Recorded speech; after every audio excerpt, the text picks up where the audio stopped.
টিভির শব্দে কেটে গেল 3 বছর, কিন্তু কেউ জানল না তিনি মৃত। আধুনিক নিঃসঙ্গতার এক ভয়ঙ্কর গল্প। উত্তর লন্ডনের একটি ফ্ল্যাটে জয়েস ক্যারল ভিনসেন্ট নামে এক নারী 2003 সালের ডিসেম্বরে স্বাভাবিকভাবেই মারা যান বলে ধারণা করা হয়। তার চারপাশে জীবন ছিল প্রায় স্বাভাবিক, টেলিভিশন চলছিল, আর ক্রিসমাসের খোলা না হওয়া উপহারগুলো পড়েছিল।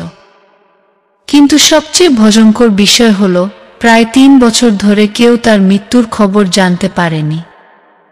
স্বয়ংক্রিয়ভাবে ব্যাংক থেকে ভাড়া পরিশোধ হওয়ায় এবং পরিবার ও বন্ধুদের সাথে তার যোগাযোগ বিচ্ছিন্ন হয়ে যাওয়ায় কেউ তাকে খুঁজতেও আসেনি।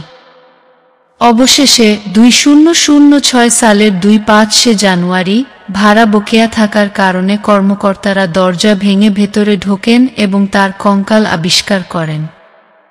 তখনও ফ্ল্যাটের টেলিভিশনটি চলছিল। লক্ষ লক্ষ মানুষের ভিড়ে ভরা এক শহরে জয়েসের এই নিঃশব্দ মৃত্যু আধুনিক সামাজিক বিচ্ছিন্নতার এক মর্মান্তিক প্রতীকে পরিণত হয়েছে। এই ঘটনাটি আমাদের চোখে আঙুল দিয়ে দেখিয়ে দেয় মানুষের পারস্পরিক সংযোগ কতটা ভঙ্গুর হতে পারে এবং কিভাবে একজন মানুষ সবার অলক্ষ্যে পুরোপুরি হারিয়ে যেতে পারে।